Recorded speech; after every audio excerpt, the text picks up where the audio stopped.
قرآن کی طرف پاؤں پھیلا کر نہیں بیٹھے۔ حضرت مولانا بدر عالم کہا کرتے تھے لوگوں، پوری دنیا کے علماء کا فتویٰ یہ ہے اللہ کے قرآن کی طرف پاؤں کرنا حرام ہے۔ اگر اللہ کے قرآن کی طرف پاؤں کرنا حرام ہے تو پھر اس انسان کی طرف پاؤں کیسے کرو جس نے دل کی میموری میں اللہ کا قرآن رکھا ہے؟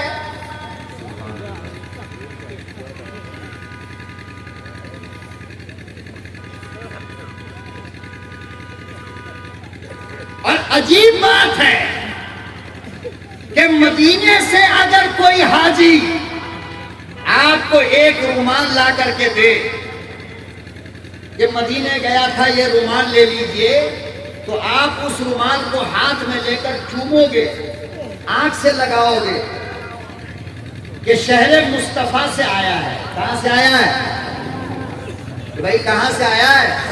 شہر مصطفیٰ سے آیا ہے۔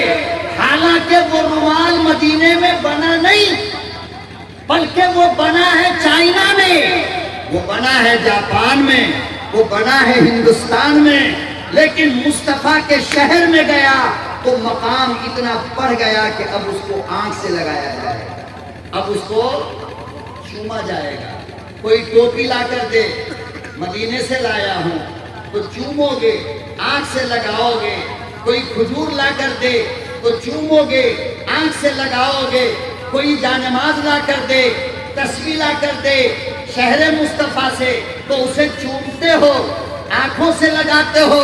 اے مسلمانوں، بیدار ہو کر میرے اس سوال کا جواب دینا کہ شہر مصطفیٰ سے جو چیز آئی آپ اس کا ادب کرتے ہو، مصطفیٰ پر نازل ہونے والی کتاب کو جس نے اپنے سینے میں محفوظ کیا اس کا ادب کیوں نہیں کرتے ہو؟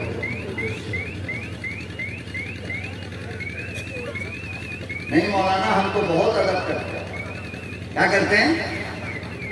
بولیے کیا کرتے ہیں؟ بہت ادب کرتے ہیں مولانا۔ اچھا، بہت ادب کا؟ جی ہاں، کہا ٹھیک ہے، ایک حافظ جی جوان ہو گیا ہے، آپ اپنی بیٹی سے ذرا نکاح کر دو۔ نہیں مولانا، یہ تو نہیں ہو سکتا ہے۔ حافظ جی کو ہم اپنی بیٹی،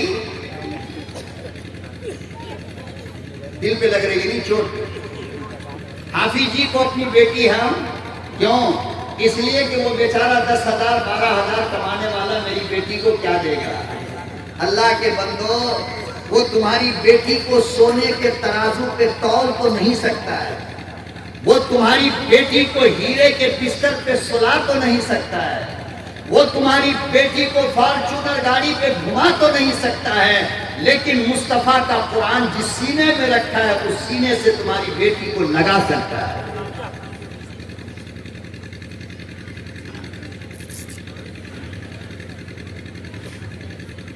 اللہ اکبر و کبیرہ، لوگوں اندازہ لگاؤ، تم بیٹی کے باپ ہو، انصاف کر کے بتاؤ، قیامت کا میدان ہوگا، کسی کی بیٹی کا ہاتھ انجینئر کے ہاتھ میں ہوگا، کسی کی بیٹی کا ہاتھ ڈاکٹر کے ہاتھ میں ہوگا، کسی کی بیٹی کا ہاتھ زمیندار کے ہاتھ میں ہوگا، کسی کی بیٹی کا ہاتھ وکیل کے ہاتھ میں ہوگا، مگر وہ کتنی مقدر کی دھنی ہے جس بٹیا کا ہاتھ قرآن کے حافظ کے ہاتھ میں ہو۔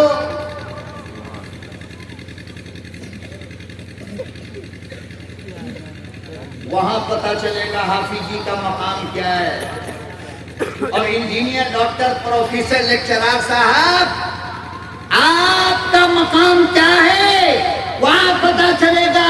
جتنا ذلیل کرنا ہے علماء کو کر لو، جتنی بے ادبی کرنی ہے حافظ قرآن کی کر لو، لیکن وہاں سوائے رونے کے تمہیں کچھ نہیں مل سکتا۔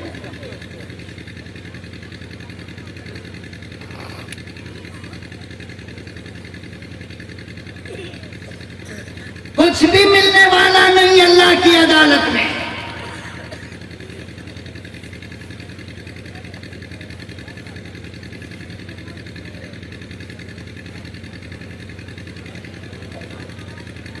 تو جمال عبد الناصر نے اشارہ کیا روس کے صدر کے سامنے، قاری عبد الباسط کو، کہ قاری صاحب ذرا قرآن کی تلاوت شروع کرو. کیا کرو؟